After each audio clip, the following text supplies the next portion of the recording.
Hello，大家好，我是小米，为大家带来新一期的文明6细节视频了。我们继续啊，上一次更新之后啊，我们打了一个忽必烈的飞天局啊，这一次我们来带来一个新的系列哈。本系列视频由皮皮猪赞助播出啊。那皮皮猪点了一个文明啊，或者说点了一个玩法啊，让我们打一个这个海战啊。难度肯定还是神级难度。这个速度标准速度哈，地图类型我打海战的话，海战有几种选择啊，一种就是打这个群岛图啊，另一种还可以打这个七公主或者是叫七大汪洋的这样的一个图啊。相比之下，海图的群岛的图呢，它的这个大陆会更碎一点哈。这个七大汪洋它里边有一些大型的相对大型一点的陆地啊，我这边就打算打一个群岛图啊。选一个群岛哈，尺寸我们就选标准啊，然后它的要求呢是所有的游戏模式都不开啊，那我们就有一个标准的设置哈，它没有限定我具体要使用哪一个文明，那比较适合打海战的哈，但是它限制了我们胜利的方式啊，是要打一个海战征服啊，就是群岛征服的一个胜利方式啊，那比较适合做这个海战征服的文明呢，其实有这么几个哈，迪多是可以的哈，就是我们的腓尼基啊，这是一。然后就是当然这个挪威也还行啊，也算是有自己的特点哈，挪威也可以。然后就是其实最好的还是有一些比较强力的单位的啊，再就是我们的这个维多利亚哪儿去啦？啊，维多利亚女皇啊，维多利亚女皇她有自己独特的这个海军单位啊，还有一个是印尼啊，就是我们的这个印度尼西亚啊，它也是比较适合打海战征服的一个文明啊。那这一次呢，我就打算打一个维多利亚哈，我们进游戏再给大家看啊。然后高级设置里，他说这个城邦我们随便选哈，这里我已经配置好了一个的设置方式哈，我们加载一下啊。哎，我这个图。啊，这地图没改哈，地图改成群岛啊，哎，地图就是这样的哈，这一切都是标准的哈。然后城邦我自定义了13个，然后其他的都没改啊，其他的都是正常的，这个所有的模式都没开啊，然后这些都是随机的啊，然后我们看一下这个具体的13个城邦我到底都开了哪些啊，主要就是开了几个在海图上它的能力比较强的几个城邦哈，这个文化的城邦其实在海图上都还行啊，只有一个是神邦，就是这个南马多尔。哎，南马多尔可以让我们沿海岸或者是湖泊的单元格的区域啊，加2文化值哈。这意味着什么？我们在做导图的时候，这个城市肯定是基本上都坐在海边的啊，因为内陆的淡水资源比较少啊，基本都是在海边。那海边的做成市中心也是一个区域哈，也就等于说你在海边做成就直接送纪念碑啊，海边做成直接送纪念碑，这就跟天然的罗马是一样的哈，只要你宗主了南马多尔。所以南马多尔是一个海图的神邦啊，哎，这个城邦我选了哈，剩下的就是一些比较常见的，选了3个文邦，然后公邦里也有一个神邦，就是我们的这个奥克兰啊，奥克兰是让我们的淡水区加1格的生产力哈，原本淡水区只有1金币和1粮食啊，或者是反正是没有生产力的加成的啊，然后有了奥克兰以后呢，这个海岸单元格也有了生产力啊，这也是一个神邦啊，导图其实好像就这2个比较厉害吧。其他的好像没什么啊，这个叫什么呀？经济城邦我一个也没选啊，科邦选了那么俩，选了个纳兰陀，选了个哈图沙啊，就是打征服嘛，有哈图沙的话还是挺好的啊。其他的宗邦选了一个康提，选了个纳斯卡壁画啊，然后军邦选的是喀布尔哈，喀布尔其实在这个打征服还可以哈，阿卡德其实打征服挺强的，我之前觉得军邦里打这个征服的没有特别好的城邦哈，其实阿卡德还可以哈，它可以让我们的近战和抗击兵单位对城墙造成全额伤害，没有这个城墙的减役，就是不用让造这个就是可以减少我们攻城单位的数量哈，还是挺不错的。啊，剩下的就是这些哈，这就是我们城邦的配置啊。我一共选了13个哈，13选12，基本上都能选在里边啊。那我们就开始一盘游戏吧。好的，我们来讲解一下英国的这个能力啊，或者是说一下我自己的理解啊，它的特色能力。首先，第一个，英国强权下的和平啊，这也是英国基本上打征服的一个核心能力之一啊。在新大陆啊，就是非首都所在大陆建造的首座城市，还一定是首座啊，免费获得一个进站单位与一条贸易路线容量啊，这个其实是挺强的，因为我们打征服的时候，只要我们的这个地图上有多少个大陆，我们基本都会打过去哈。然后打过去以后，我们就地砍一个移民啊，这个移民做成之后，就会给我们送一个很强的进站单位。比如说，等到我们打到这个中期的时候，直接坐地给我们送一个火枪啊，都是非常强的。然后贸易路线可以方便我们修路哈，拉这个近点的 AI 方便我们去征服，还是可以的哈。然后它的另一个核心能力就是建造皇家海军船坞后获得可生产的最强海军单位啊，这个能力打海战是非常强的哈，就是只要我们在一个城市把这个港口砍出来之后哈，就地获一个最强海军哈。当我们有了军事学之后呢，这个最强海军改为获得我们的红衫军啊，我们的这个英国或者说我们的叫维多利亚，它有2个特色单位，一个是陆地的近战单位，是这个红衫军，是工业时代的单位。这个红衫军基本上在打海战的时候用不到，因为它解锁的时间太晚了，在工业时代。它是在外大陆作战的时候呢，有加实力的这样的一个优势哈，然后没有上下船的这个移动力损耗。然后另一个呢就是海猎犬哈，海猎犬是取代我们的私掠船啊，一会儿我们再说啊，它是一个特色的海军单位啊。然后击败敌方船只后，有几率将其俘获哈，就有点类似于阿兹特克抓妹子的感觉哈，但不同的这就是抓阿兹特克杀敌方单位送妹子的这个感觉。我们是杀了敌方单位之后，有几率直接就把这个敌方单位变成我们自己的啊，然后它是一个海军的特色单位哈。至于后半句呢，我们后面一会儿再跟大家讲啊。然后我们的维多利亚它的特色的区域就是皇家海军船坞啊，是港口的特色区域哈，是个半价港口啊。然后移除了单位上下船的时候，这个上下港口的时候移动力减役啊，然后它可以在外大陆上修建的时候提供+2金币啊，每回合+4征程度哈，这也是非常适合征服的哈。所以维多利亚海战的话，它最重要的几个核心能力哈，我个人觉得一个就是这个英国强权手下的和平啊，这个特色能力啊，以及它的这个特色区域啊，皇家海军船坞，这2个是它打海军征服的一个核心能力啊。至于世界工厂这个东西，就打陆战还可以哈，打海战一般般啊。因为海战的话需要用到这个煤的船有没有啊？有，但是不是很多哈。与其说是用煤的这个，咱不如直接去上石油的啊。有海战单位用煤哈，但是用煤的少哈，就有2种船是用煤的，还可以。但是一般来说打海战打不到这么厚哈，打不到用煤的时候。然后生产军事工程师加100%的建造速度，这个可有可无啊。军事工程师加2次建造次数，这个可能对于我们飞天来说比较有用啊。然后电力充足使建筑额外产出+4啊，这个还可以啊。建造工业区建筑时加20%的建造速度，然后巴拉巴拉这些啊，这些后边的几句描述，我个人觉得对于这个飞天更有帮助，对我们打这个海战征服是没有什么太大的帮助的啊。这是关于这个维多利亚的能力啊。然后看看我们初始的这个地块啊，初始的这个地块。岛图是有它自己的特点的哈，你可以理解为岛图就是几个非常小的这种碎片的岛屿啊，基本上说是很难是占到一个很大的岛啊，情况有吗？有，极少啊。所以呢，在这么一片空间有限的岛上，我们能铺多少城是一个很有学问的事情啊。你如果铺的太散啊，你就导致你初期做成的点位很少啊，会比较亏啊。这里我第一个选择就是原地做啊。原地做是一个22，其实还不错。你别看做掉一棵树挺心疼的，但是你原地做它是一个22，这个产能还是不错的。你做一个22，圈一个22，然后很快能再扩一个22，其实还可以啊。那另一个选择，有人可能想贪这棵树，可以往这边再挪一格看一下这边的情况。但是我个人觉得这边比较平啊。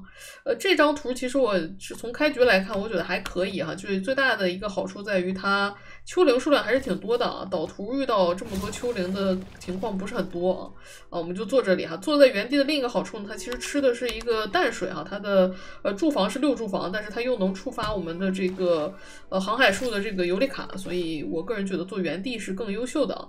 然后导图的开局啊，以往我们开局就二话不说先造个狗，对吧？哎，那我们这导图里你可以看到，我这一做，这基本上就没剩啥了啊，这面积有限啊，所以做锤狗不是一个非常好的选择哈。那导图开局一般来说比较自闭啊，自闭的开局两种思路，一是直接造碑啊，造碑来加速我们的文化值啊。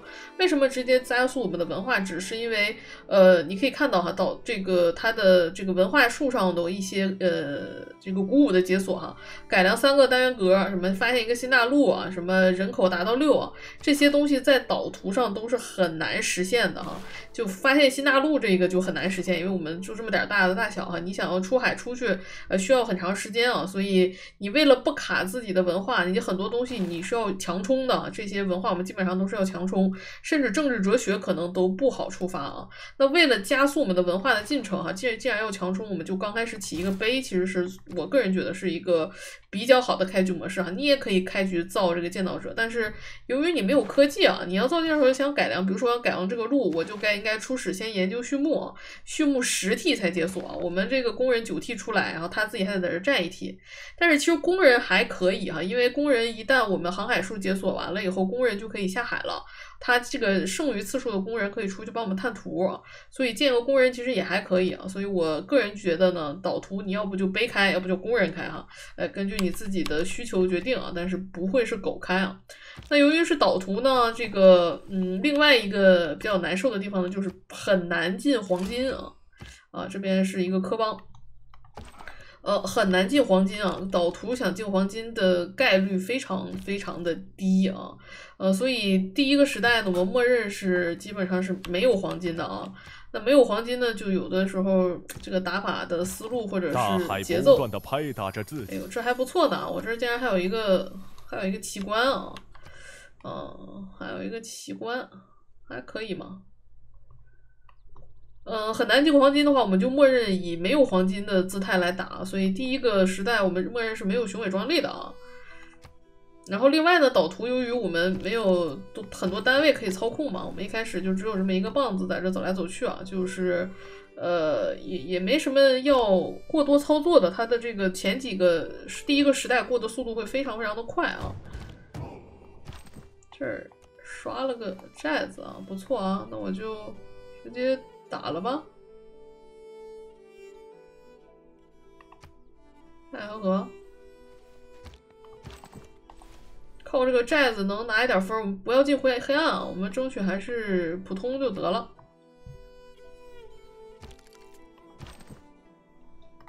看一下人口，这只能这么上，也没什么更好的上的方式。然后会扩这个鲸鱼。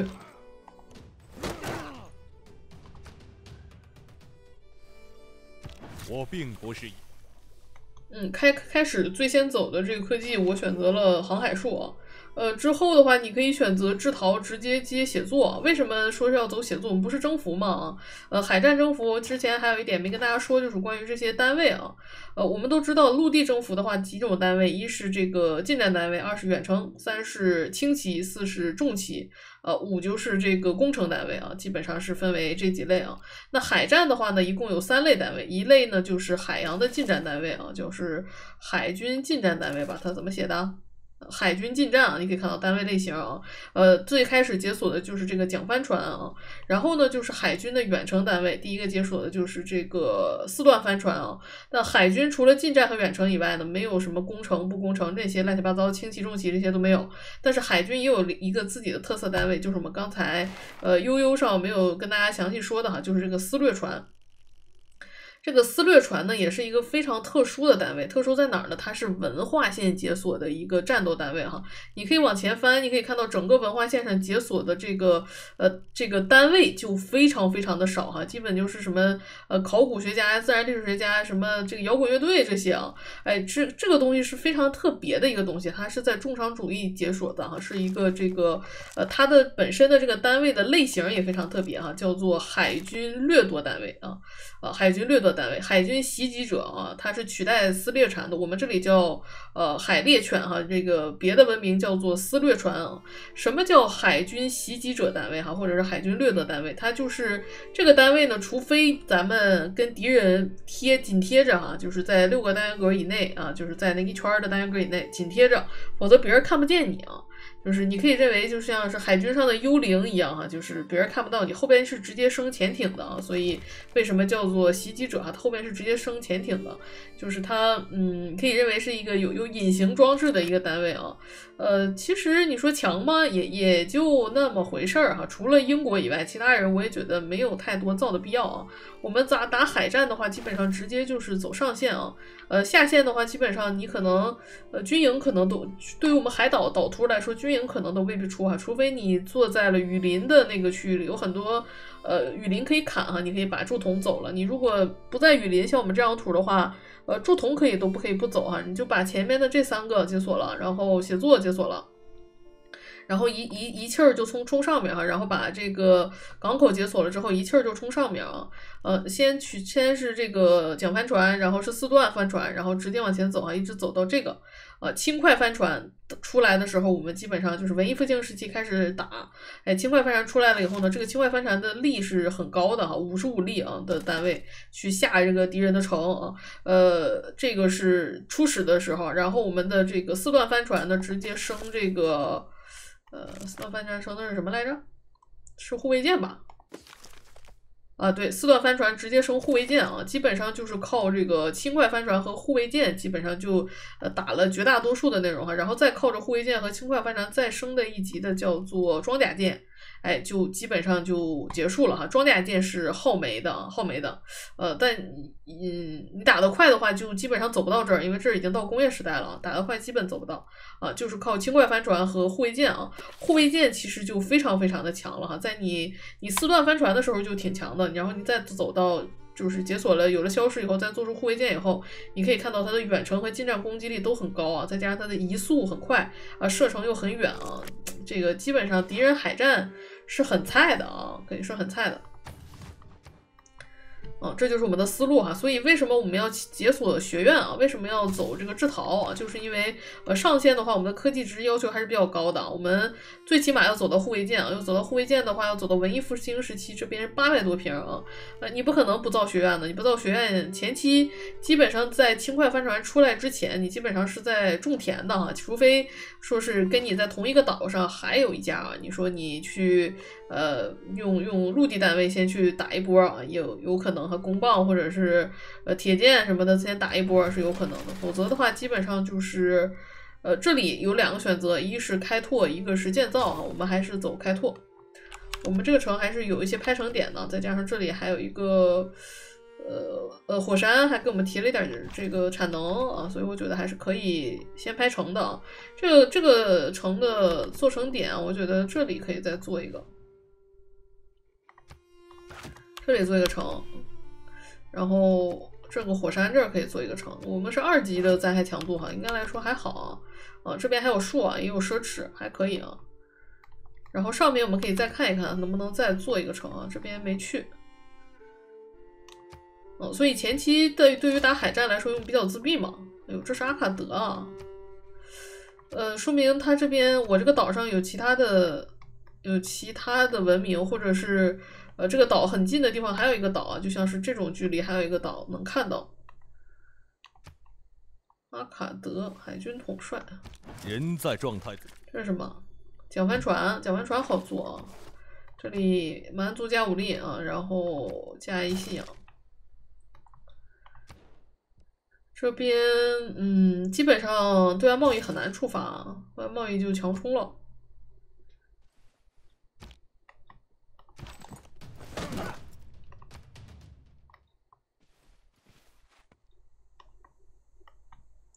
一会儿把这边再转一转，应该还有一些村子要采。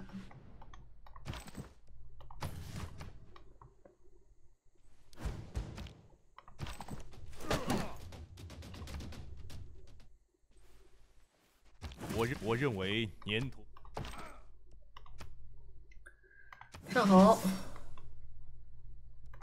制陶走完了，可以直接走写作啊，然后也可以先把这2个解了也行，因为但应该来不及啊，我这个记忆可能也会强冲啊。先走个畜牧吧，走了畜牧最大的好处是看看有没有马，有马能给我们加一手产能啊。比如说这格万一有马呢，对吧？加一手产能还可以。军事传统解锁了，这里就强冲了啊，不考虑去等他了。这有一个村子，哎，记忆给踩着了，那挺不错的哈，那挺不错的。记忆踩着了，那我们应该也是直奔帝国初期啊，以帝国初期为先啊。黄金倒是不用想了。哎呦，这会不会遇到疯狗呀？这好难受呀。再来一个开拓哈，我们争取3成开啊。会不会遇到疯狗？我们往上走一走，赢一赢。这要被疯狗给劫了，还挺难受的。是不是被城邦打死了？哎，在这儿还好哈，看到咱就不慌啊，看不到的比较慌。哎，最好让我收啊！最好让我收，可以的。先做这儿啊。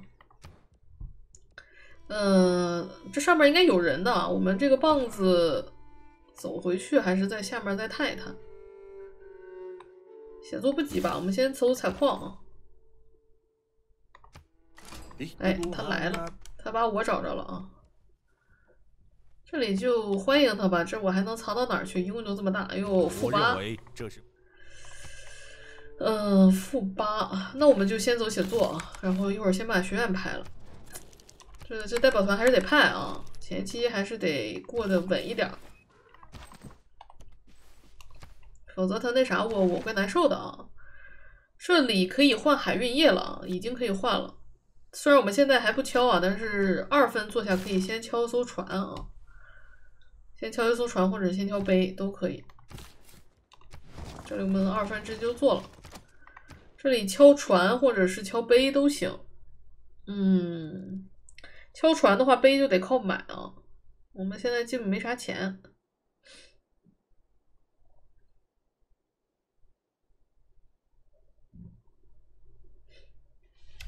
先敲船吧，我觉得探索会比较重要一点啊。有了船以后，视野会好很多。我们看看这边有没有村子啊。那这图我估计我也就这3个做成点啊，之后就没了啊，就发展这3个城。这边虽然好像还能再挤一挤，比如说这里啊，但是这一匹马，但我估计我圈不到啊。这边还挺大的啊，基地还挺大的。哎，你可以看到首都人口已经涨不上去了，因为缺粮食啊。所以导图的人口是非常难涨的。你说是这个帝国初期能不能做出来，都不好说啊，都不好说。但是稍微卡一卡，卡一卡值不值啊？可能不太值。走走看。写作很简单。走走看。写作出了，把采矿点了。哎，你可以看到我们这就走得很快啊。然后学院这有一个礁石哈，学院落在这儿是加3学院啊。小麦直接就盖了。小麦一面一出啊，不知道啊，我们一会儿再去派工人去看一下啊。这个把学院落了，然后这边的学院都是加1，那就落这儿了啊。不买地这钱留着我们买一个建造者啊。2个学院先落了，这个继续讲帆船。哎，这已经快，哇塞，这是要打我呀，哥！别介啊！你看，你看都给我派上路了，应该不会打我吧？他应该是狗没地儿跑。经验值可还行啊，经验值是不是有点菜呀？他能下海了？这么快？啊，没有。然后这里我们直接敲个商人，或者是敲个学院。先买一个建造者，敲商人还是敲学院？我想想啊，敲学院。敲学院，商人还没有那么急。文化有点跟不上，文化有点吃紧。所以这里骑手造船还是造碑，有待商榷吧。可能都有自己的好处啊。我们不是世界上第一艘船哈，我们只是首次远航，所以只有得到了2分啊。这边再继续补碑啊，然后我们的船就可以出去浪。船呢只能发现村子哈，但不能踩村子，所以船跟一个建造者的配合是最好的哈，就是船找着了村子以后，建造者去踩啊，然后我们就灌溉其实可以走的，但我把小麦给做了。灌溉这儿还有一个麦子，还可以哈。先走这个占星，然后先走天文导航啊，解锁了我们的水上单位再说。这一个6T 一个7T，要不要等？黄金我们应该是问题不大的啊，黄金问题不大。先来一个总督对我们的好处就是我们现在可以先把纳兰陀宗主了，能再拿2分。但是我既然黄金不是呸，黄金问题不大。这个普通问题不大啊，既然黄金无望啊，黄金应该是没有希望。这儿有2分就算他，然后再想拿分就不容易了啊，除非再去找一些 AI 再采一些村子。25分，我们还差15分啊，差太多了。所以如果放弃黄金呢，这个东西可以卡一下啊，我们先走记忆，这样能给我们省一些勤啊。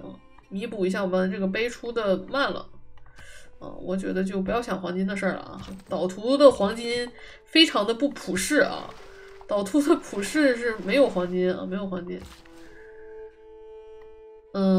这个建造者需要把天文导航的尤里卡做了，所以要改良2处海洋资源。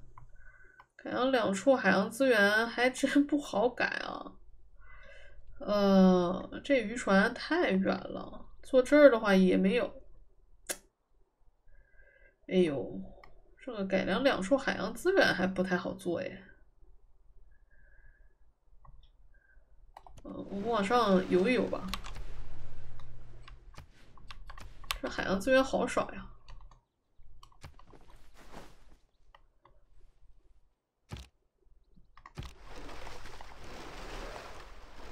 看来这边是南极了。这还有一个村子，那普通已经进了。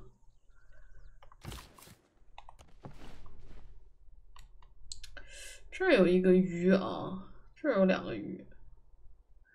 我做这儿也太差了，做这儿1环简直要了命了啊！但其实做这儿的1环也很差。做这儿的话，做这儿就是离麦子很远，做这儿离这个玉米比较近一点。哎呦，都不太好哈，这几个点都很差，都谁也没比谁强哪去。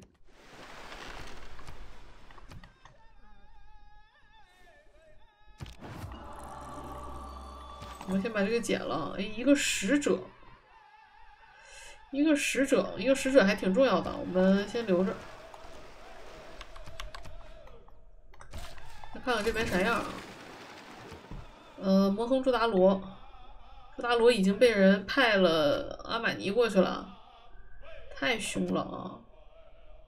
朱达罗什么任务？轮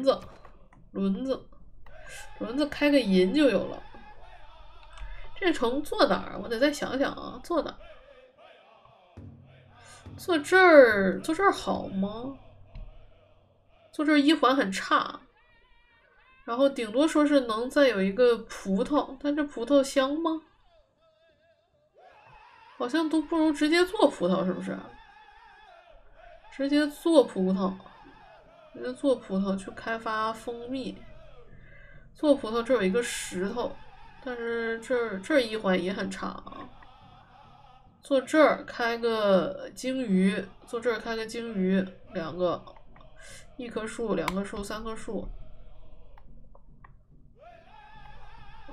坐这儿开个，坐这儿没有粮食啊，坐这儿肯定是不行。坐这儿的话，开一个蜂蜜，1环，1棵树，2棵树。哎，也就那么回事啊。其实我觉得是不是坐这儿更好？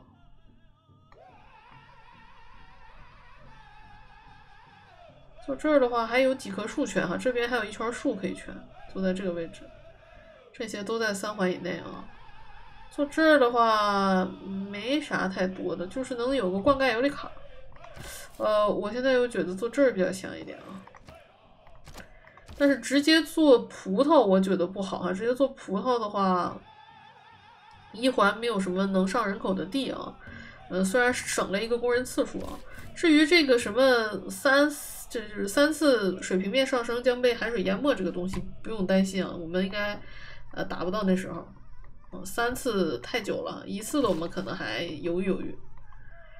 万神啊，万神的话，导图的万神其实比较好选的，就是一是这个渔船那个哈，就海洋之神啊，另一个是因为这个导图普遍魅力比较高哈，你可以看到这个地格的魅力很高啊，可以选大地女神啊，这2个都是不错的一个选择啊。这个海洋之神它是渔船加1生产力哈，就是只有这种地方这种能改良的地方加1生产力啊，不能改良的这种格子是不加的。当然这个东西配合奥克兰是很香的哈，所以海洋之神是一个比较普适的，相对来说比较普适的。再有其他的就大地女神，大地女神可以在前期给我们一些信仰，但是第一个时代我们进不了黄金啊，我们的这个信仰其实是转化不出去的啊。如果你能稳定的在第1时代拿到黄金啊，你把这个大地女神一选，你靠这个前期吃的这些信仰，因为吃的信仰值很多啊，很高啊，你这个吃的信仰就堪比你的圣地啊，你就可以在这个初期买这个移民买工人，达到一波小爆发，还是比较不错的啊。像我们这张图，我觉得是肯定黄金无望的啊，比较普世的图黄金无望，你这个信仰你转化不出去啊。你说你等到后期再用，你这个万神的最主要的一个意义在于前期它的增益越大它越有用啊，你说到了后期它能给你多少增益，那个就不值钱了啊。所以我个人觉得还是选海洋之神啊，一来普世啊，二来就是因为我们的信仰前期花不出去啊，所以我觉得用处不大，都是我的一家之言啊，一家之言。这边有一个岛。行了，我们已经把所有村子都捡完了啊。这个棒子上去看看他家啥样。他这儿可以回来把这个鲸鱼开了。我已经看到第2个大陆了啊。我们在这个大陆上做一个城就送战力啊，这个东西一定要记得。下一回合。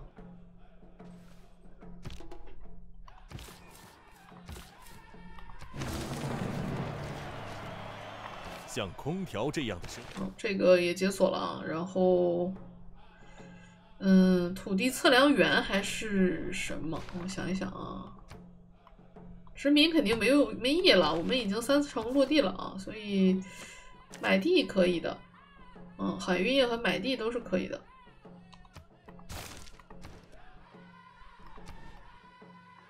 买地的话，哎呦，我这个圈进来了，我不需要买啊。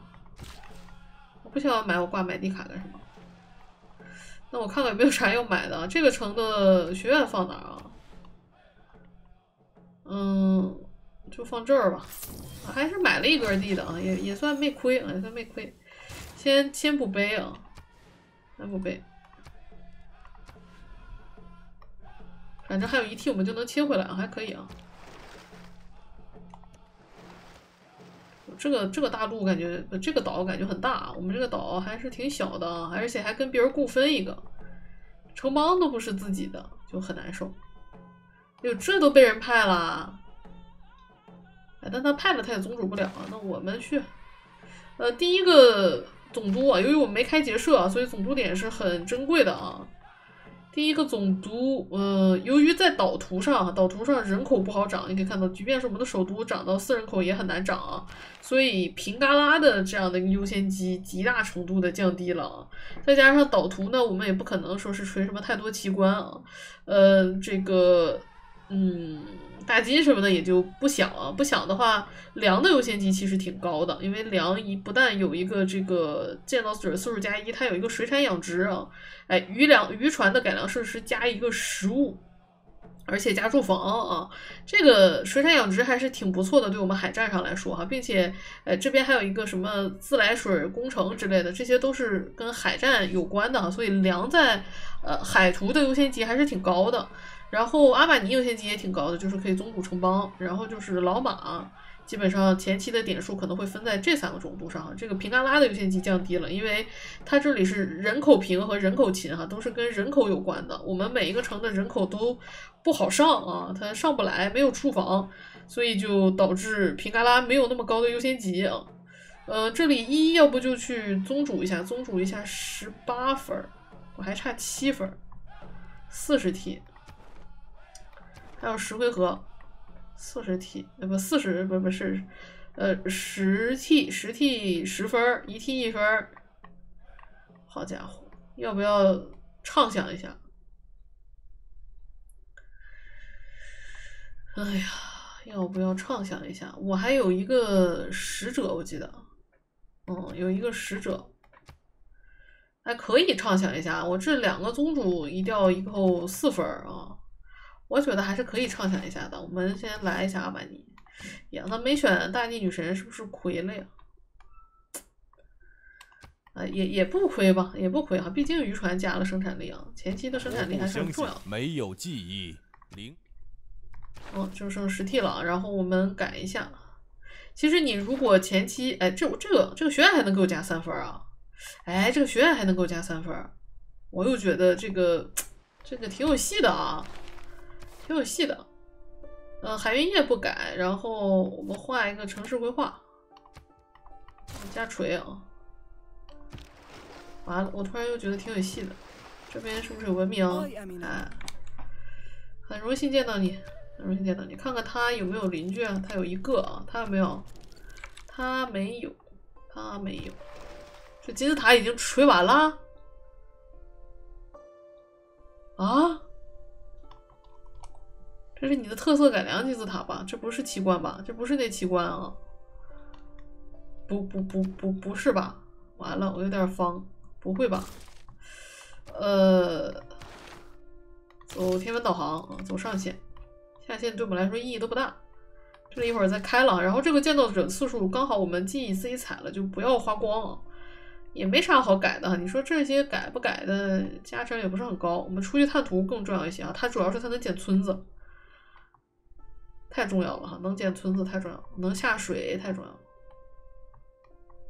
看一下啊，有没有啥别的？阿玛尼去了这儿以后再去这儿哈，再去阿卡德应该是刚好来得及的，能拿到4分啊。然后现在是差8分，然后这个好了再加3分，哎，很有戏呀！完了，我突然觉得大地女神更好。完了。他在这儿啊，我已经看见他了。那他的邻居应该在这边，我这儿应该是绕不过去的啊，我们只能这样绕圈。哎呦，过不来呢，这都是深水啊。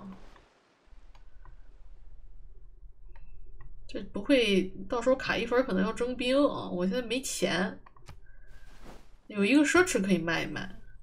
哎，这有3分啊。奢侈，哎呦，付这么多呢。开边卖不卖呀？1块钱，换不换呢？啊，不换。我送你，咱们和平一点啊，和平一点。鲸鱼见过没？没，乡下人没见过。鲸鱼见过没？他可以给钱，但是给的也不多，给100出头啊。这能给2回合金。我要回合金，要现金。我们一会儿可能要征兵啊，我们看一下。一会儿如果需要征兵的话，我们再看啊。你把它放回去的话，这2个狗就回去了啊。我如果给他开了边以后，现在这两个狗已经被困死在这儿。这个好了，我们锤一个商人，锤一个工人，商人，工人，商人，锤一个商人。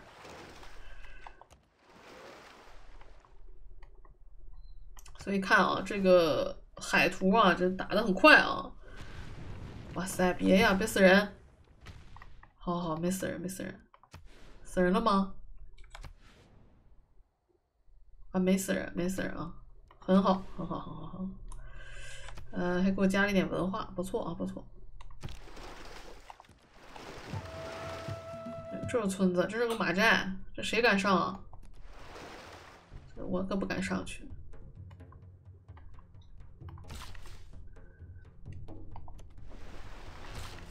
有点远啊，跑的有点远了。现在就看能不能进黄金了啊！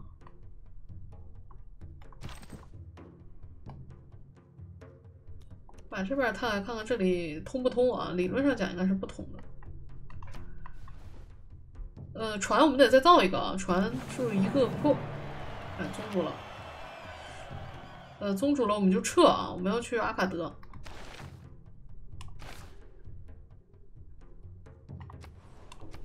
我们要黄金啊，然后把这个使者点一会儿给他点了。不急啊，现在点吗？现在点也可以啊，现在点能给我们加生产力啊，现在点。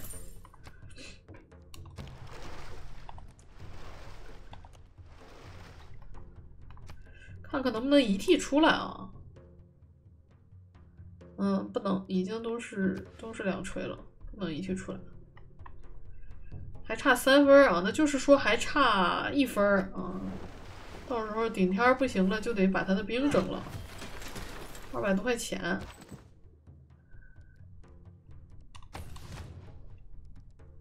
这里再造一个蒋帆船出来啊。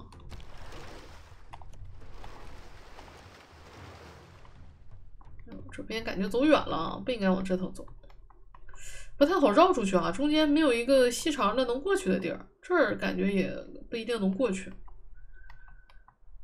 我没有冲右边拍的这个港口啊，这个船不太好往右边走。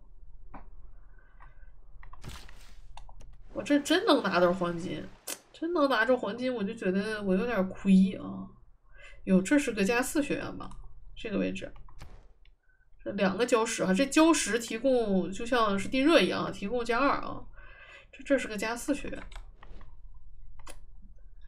行啊，落都落了啊，落都落了，不想了。下回合，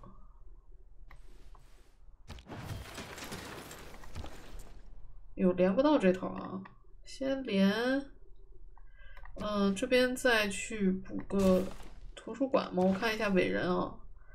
第一个伟人是欧几里得，没啥用。有奇观大公呢，我征服这奇观大公也没啥用啊，没啥用。图书馆感觉没有那么急啊，不建造者，不建造者。我想往阿卡德连啊，因为我打这个第一家打这个庞德梅克的时候，可能要走内陆啊。但是我这儿视野没开，差几个格子。那就先连一个内伤吧，把这个路先修了，把自己家内的路先修了。哇塞，过不去了，不至于吧？我这个船探的不好啊，船探的不好。这边还有9T， 我还差1分啊，这1分怎么来？我这钱差的比较多，要征兵要200块钱啊。这个肯定是来不及捡的，也没村子了，差1分。这船探的不好，这船要探的好的话，没准还有可能遇到个 AI 啥的。现在也遇不到啊，200块钱，我们换一换试试吧。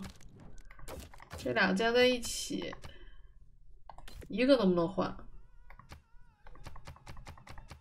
感觉亏了啊，俩加在一起亏了。这能换111。开边我们看看能不能下一回合再给他卖一点啊，看能200块钱。我们给它凑出来。同样重要的还有3T 啊，这边还有2T。第二个是第二个这个总督点啊。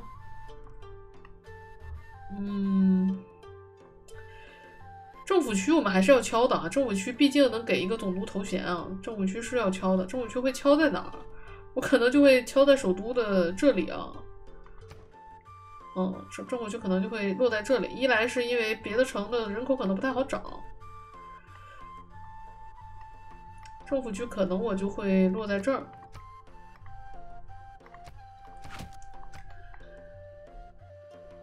然后祠堂能出还是要出的，因为能送我们一些建造者啊。我个人觉得祠堂还是可以出的。再就是，所以这个政府区落成了以后，还会给我一个总督点。再就没了啊，再就要到后面才有总督点了。而我前期需要老马砍树吗？我应该也不需要，因为没啥可砍的啊。砍啥呢？你说说。也不需要，所以我觉得点粮不错啊。先点粮，让粮先去首都，然后一会儿卡住不要出来啊，让粮出来了以后我们再给搞出来，然后直接奔政治哲学啊。然后这里这个船敲完以及这个碑敲完，应该会再敲一批工人出来啊，所以我觉得挂一个工人卡还可以。奇观征服对我们来说，尤其是海战啊，基本上没什么特别有用的奇观啊。你说别的征服，你说锤个兵马俑还可以哈，你说海战锤个兵马俑也没啥用。锤个基本上奇观应该都不考虑哈，除非为了解锁某一个特定的游历卡，比如说这个伏壁啊，伏壁需要建造古典及或以后的奇观啊。这个东西为了解锁它的话，我们可能锤一个什么奇观，因为否则需要的瓶子数很大。我们最大的一个宗旨就是尽快的能走到制图，制图就是我们最大的一个这个爆发的点啊，所以就尽快能走到制图，越快越好啊。所以为了做这个伏壁的游历卡，可能会去锤一个啊。那你说锤啥呢？锤啥呢？锤个金字塔肯定不行了，空花应该也没啥用。小公庙，哎，这儿有一个，但是没有格子，砍个公庙出来，砍个粮食庙。哎，其实别说还可以啊，还可以。丘陵上能造吗？看一下啊，必须与此城的营地相邻，但是没有别的说法啊。营地相邻就可以啊，首都砍一个粮食庙出来，那粮食庙可能会放在这儿吧，啊，把这2个拔了，放在这儿，因为拔这个需要砌砖才行啊。反正看着也还行啊，造个粮食庙也还可以啊，可能会造一个，但是现在肯定不考虑。我们先换一下服役这张卡，然后还是用海云业啊，其他卡也没有用。看能不能换钱，29块钱还是可以换的。哎呦，幸亏卖它了，他自己回手就赶紧又开了一个，幸亏卖的早，否则就亏了。再等一替哈，再等他攒一点现金，那他现金数还是太少。好，然后他往这边走一走看看啊，他可以从岸上游过去啊，他从岸上游下去，再从这边走啊。这个剩1次的工人基本上是用来探图的，不会把工人说是花光。哎，这天文导航很快就要好了啊。哎呀，大地主神被努比亚抢了。呸！被我们剩下让努比亚拿了。哎呀，他这儿开看一眼吧，没准有村子呢。来，赶紧换点钱。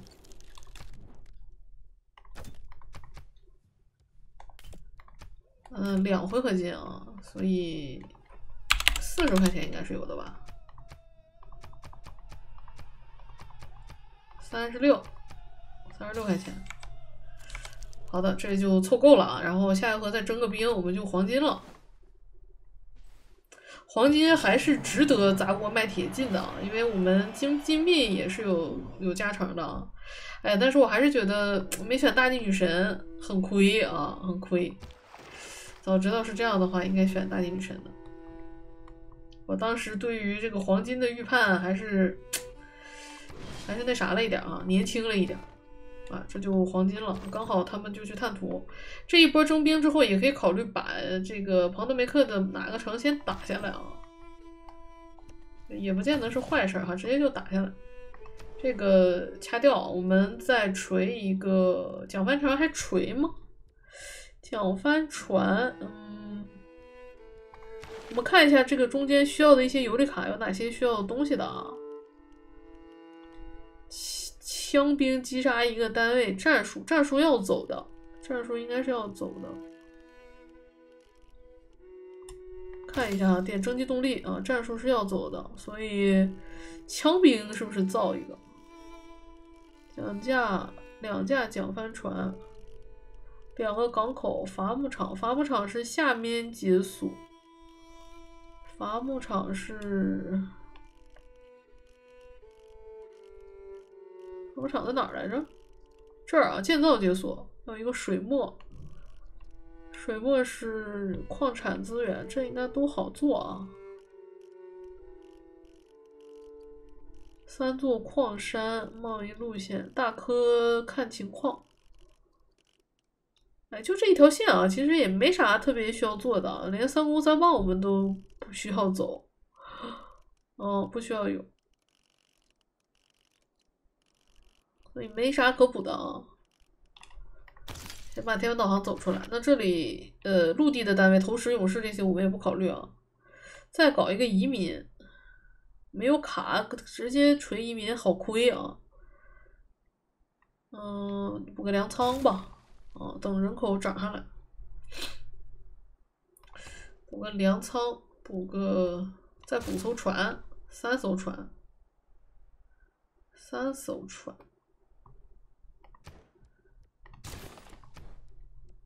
补个粮仓啊！我还是觉得补个粮仓好一点。我们这些人出去看一看啊，看看大家啥情况。这就补点黄金了。哎呀，这不普世，这一点都不普世，这一点都不普世啊！天文导航好了，我们造船术。那我们要不要直接不走雄伟壮丽啊？因为没有什么信仰的来源啊。我们要不要这个自由探索啊？商港自由探索是维多利亚的一种打法啊，就是黄金大多数人自己黄金了以后，基本上无脑点这个雄伟壮丽啊。但由于我们的这个维多利亚特殊的一个加成啊，它可以点这个商港自由探索。什么叫商港自由探索？商就是商业的商，港是港口的港啊。商业和港口是我们商业可能未必会起啊，那港口我们每座城都会有的。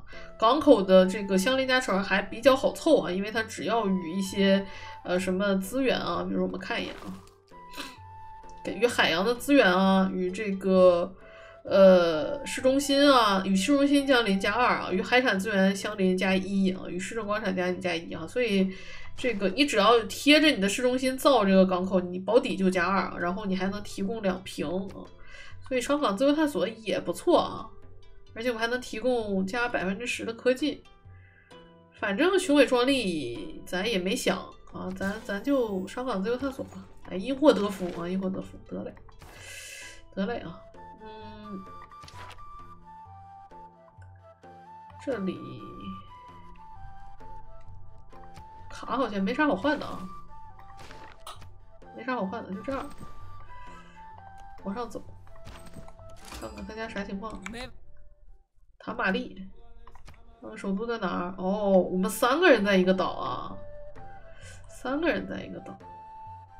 但是阿卡德他家这全是棒子啊，没有远程，因为远程下城还是难了点啊。阿卡德宗主的话，他是近战与抗骑兵单位攻击城墙时造成全额伤害。反正近战也能打。哎呦，这过不去啊！这我们不跟努比亚开边还不行嘞。能开个边不，哥？不能。要个这个吗？还凑合啊，钱也不是很多，1块钱，咱就不送了啊。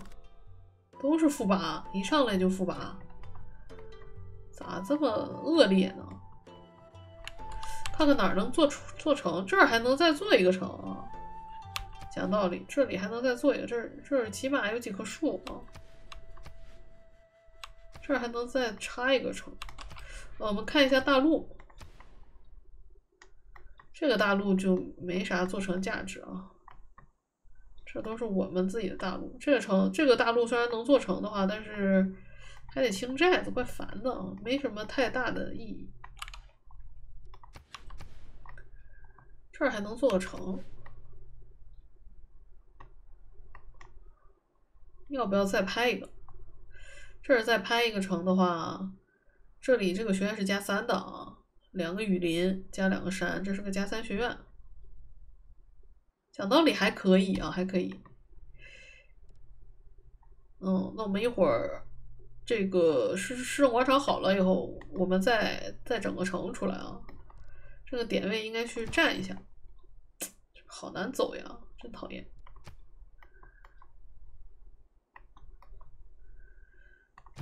我们1、2、3、4、5个棒子啊，5个棒子下它个小城问题不大的，能不能直接把首都给偷了啊？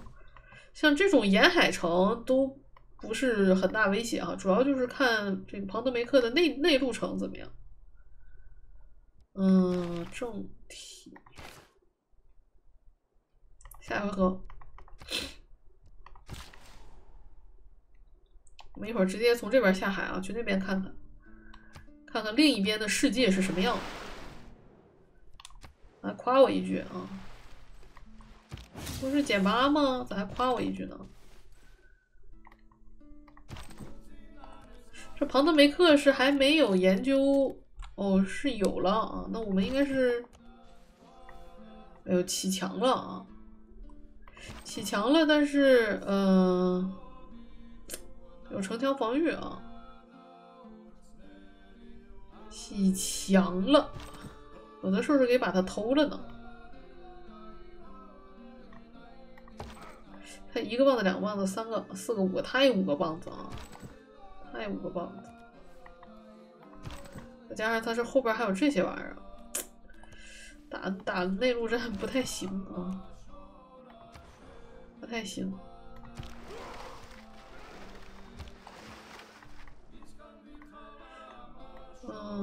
他起强了，但是我有船啊，我拿船撞他呢，拿船撞他就还可以，但是有墙。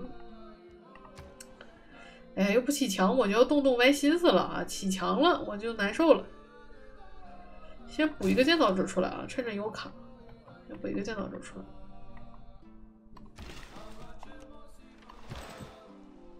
那看来这兵争的意义不大了，还是得老老实实种田。可以把他的路堵上，把这个城的点先给占。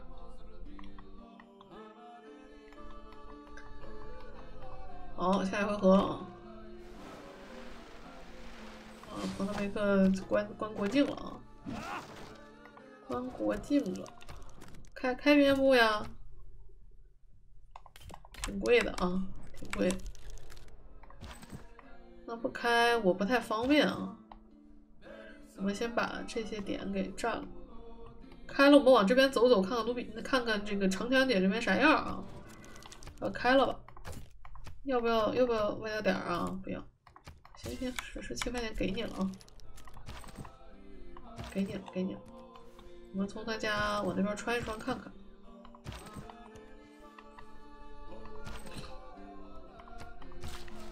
奥克兰，我突然发现这有个奥克兰，惊了！奥克兰才是我的归宿。贸易路线还行啊，那等这个贸易路线跑完，看能不能跑到奥克兰。这儿做了一个城以后，肯定是能跑到的。奥克兰一定要稳稳的握在手里哈，也是马已经出来了，我不去，我不去，我不惹你还不行吗？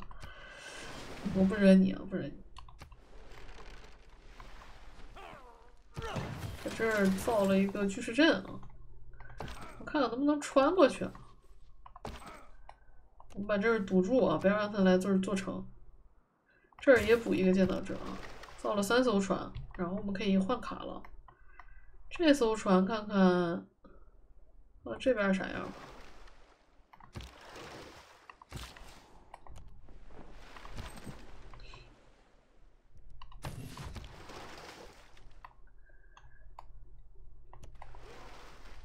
哎，这好像不用开边能过去啊，能蹭过去。然后4段帆船就快好。哎，这边4人口了，我们把这个船坞给拍一下啊。这里优先掀起船坞。4人口了，优先起船坞。这边还有一 T 建造者，要不要整出来嘞？整不出来哦。包括这个也是啊，9 T 有点太久了，先起学院吧。这也出不来，再敲一 T，然后我们转而敲船坞，船坞会送我们这个送我们什么来着？会送我们海军的。我们解锁了这个造船术以后，送我们的是这个4段帆船啊，很强啊。有了这个4段帆船，其实直接可以去把这个谁考虑去搞一搞正体。这个城就得先起市政广场啊。先把这个建造者给它搞出来啊，先起市政广场。然后这个城船坞，这城人口不够啊，就先算了。我看看往这边走一走啊，这边什么情况啊？过不去呀。看着点儿，他如果把奥克兰给宗主了的话，我们想打他还有点难搞。往上去支援。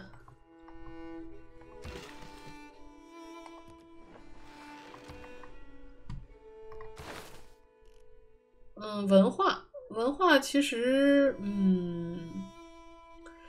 海军传统要走啊，因为这边有个100%港口相邻加成啊。这个海军传统是跟原来不一样的啊。以往我们打科技胜利的话，海军传统都是最后用来加一个使者用的哈，但是在我们这里它是要走的啊，这是要去那啥的。军事传统先走掉哈，因为要得到这个夹击和支援战斗加成，先把军事传统走了。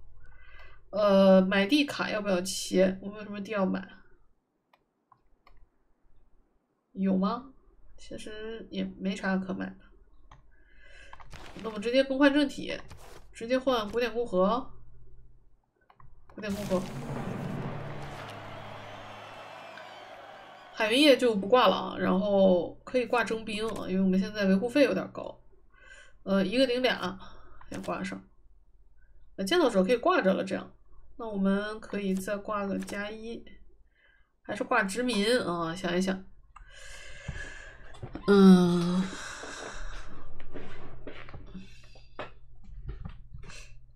优先先搞一批建造者出来啊！优先先搞一批建造者出来。那这里继续敲啊，4 T 先把它敲完。好的，下一回合。呀，这个庞德梅克，我很想对他动手啊。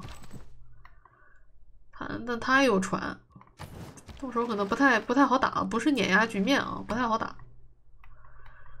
按压下内心的蠢蠢欲动啊。对，他单位也不少，除非是跟这个谁连选啊，但我觉得够呛。他们俩处的还不错啊，关系还挺好。市政广场，这里先把这个营地造了，然后要起3个丘陵啊，要起3个丘陵。这里就在这儿待着吧，我们看看能不能从这儿过去啊。你赶紧给我起开，他这发什么呆呢？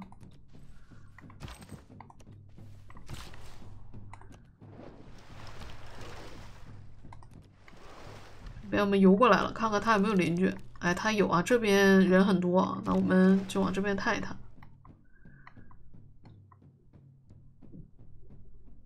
造船术好了以后，我们的也能下海了。能下海了以后，这些棒子可以下海去把这个村子先捡了，去找一找村子。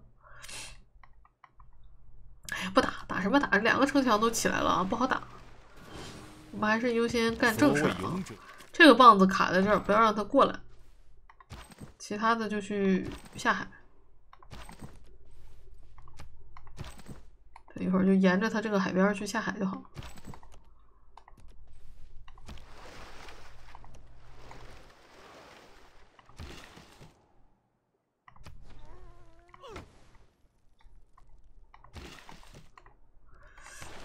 换不换卡？我觉得可以挂殖民了啊，服役应该下了。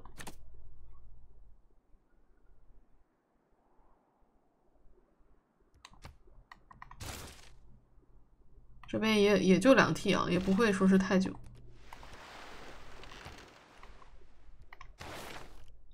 然后走这个游戏娱乐。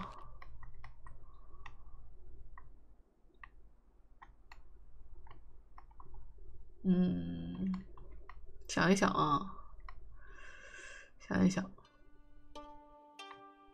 ，3回合，下一回合。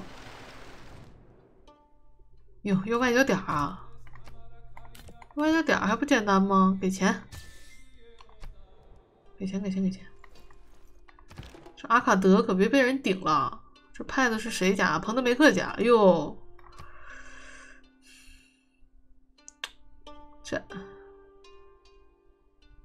这是要顶我呀！我这些人眼瞅就不是我的了，我有什么办法吗？哇，那很亏耶！我走一下这个，把这个使者拿到，先把这阿卡德给保上。我这看不到是几 T 啊？看不到他是几 T 能过来。哇，200块钱，啥也没干呢，这像话吗？这合理吗？这有一个，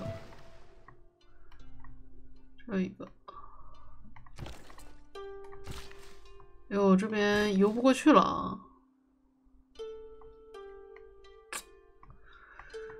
这里又游不过去了，看看这边能不能游吧。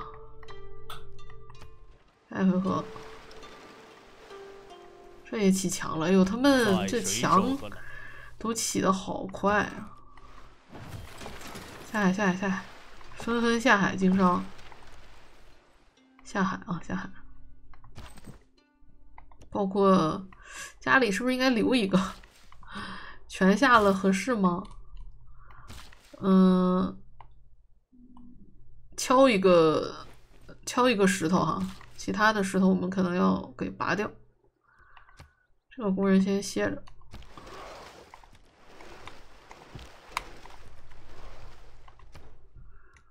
科技造船好了，然后就是辅币了，先走贸易，然后就是数学，然后就是辅币。数学应该也能好做哈，我们一个港口，一个市政中心，一个学院就结束了。这儿2人口没问题呀。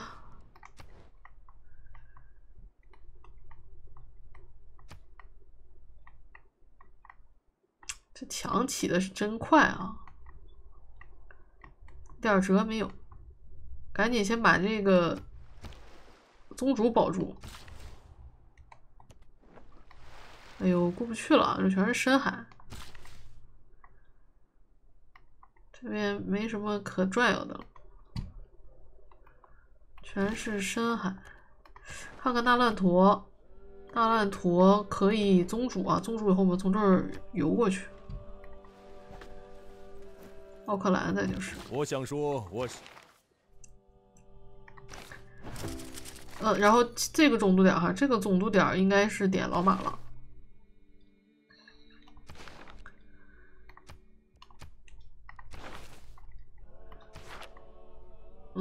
先去哪儿啊？这里我个人的意见是祠堂啊。140，再锤一个移民，然后祠堂，也可以哈。再锤个移民，然后祠堂，然后这个得赶紧给阿卡德派进去啊。这里外里亏了个使者啊！哎，你没晃我啊，没晃我，你别晃我，我告诉你，你要晃我就要气死了。改变政策，大科+2的话有戏吗？也没啥戏啊，也没啥戏。他每回合是3点多点。西帕悬转项目不移民，我个人觉得还是不移民香一点啊。大科感觉没有那么香，就还是这样。然后这2个工人一会儿去把小公庙给砍出来，下海，走，我去找蘑菇去啊。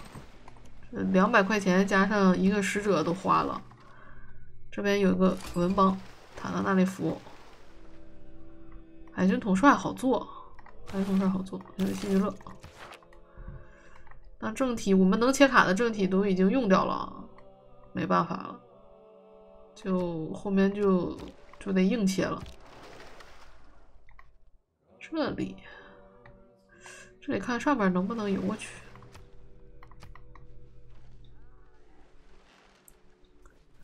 我们打到65T 吧，本期视频就打到65T 啊，比以往的这个只做一个古典时代的要做的略长了一些啊，就是由于导图的话太短了，第一个时代没干啥就过去了，所以我就稍微多录了一会儿。波斯，你好，你都把城往海上铺啊，别往内陆铺。8回合金还可以啊，8回合金卖了啊，8回合金还可以。下一回合，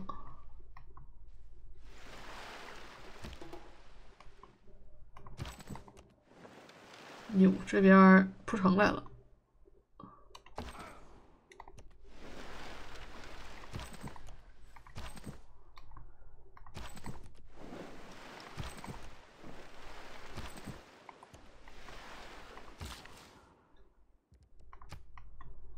哎，这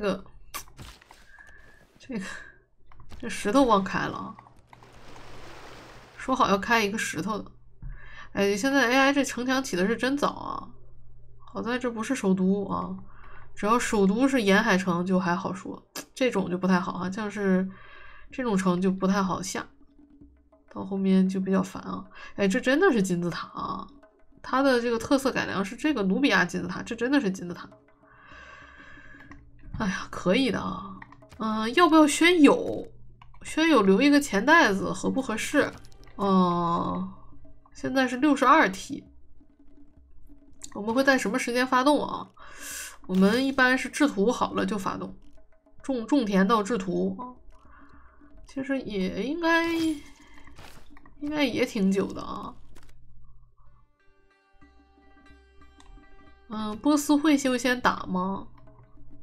不好说，优先打谁还真不好说。现在他们的这个墙起的这么快，但是庞德梅克的沿海城很多，它有3个沿海城，可能还是会优先打我的这个邻居啊，再加上它的这个位置，可能会还是会优先打它。目前看来是啊，再就是城墙姐，应该不会优先去打波斯啊。留一个钱袋子倒是挺好的，这样我就可以把这个卖了，然后还能给他1块钱拿开边啊，就比较方便我探图。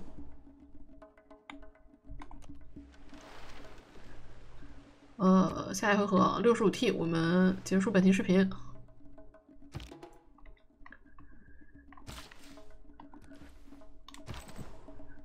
住房不够了，有个寨子，最好能给他打下来啊！给我们加一些时代分。我们的这个古典的黄金不太好保呢。古典的黄金得看缘分了啊，看能不能探到比较好的资源。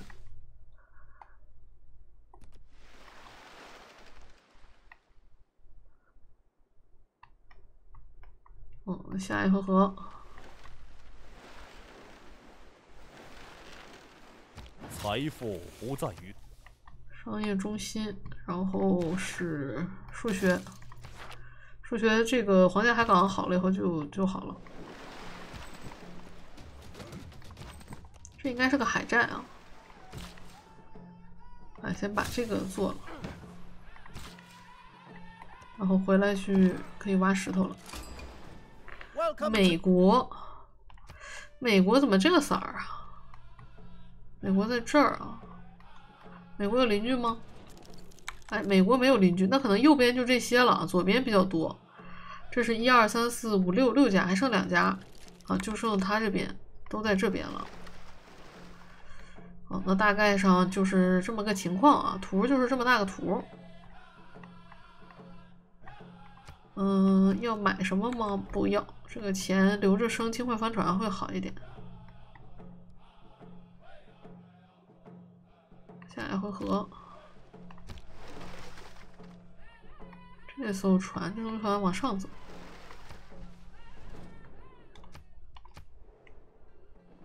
这跟美国也友好上了啊，美国咱就算了。美国这也是外大陆。但要注意的是啊，我们外大陆下城是不送这个贸易路线容量和单位的啊，是一定要自己拿开拓者做成才可以，下城不送的。看看这边，这边还有个挺大的岛呢，这个岛挺大的，但我看人家的开拓者已经过来了。这儿还有一个没人去捡啊，他去吧。绕的会远一点啊，但是他可以去。这里我们就回来了啊，用不着我了。65T 啊，65T，基本上就是这样啊。来看看啊，他30者啊还行，没被顶掉。我们就是把这个回合数花完再说啊，还有15回合。把能清的和这个能捡的村子先给它捡了再看。把这个图开的大一点哈。好的，那本期视频就给大家带来这里了。我们做了一个维多利亚的这个海战征服的一个开篇啊。下一期上来呢，我们再来计划我们就准备这个海战准备启动的这个部分哈。哎，如果你喜欢本期视频，别忘了给小米一个3连。我们下期节目再见吧，拜拜。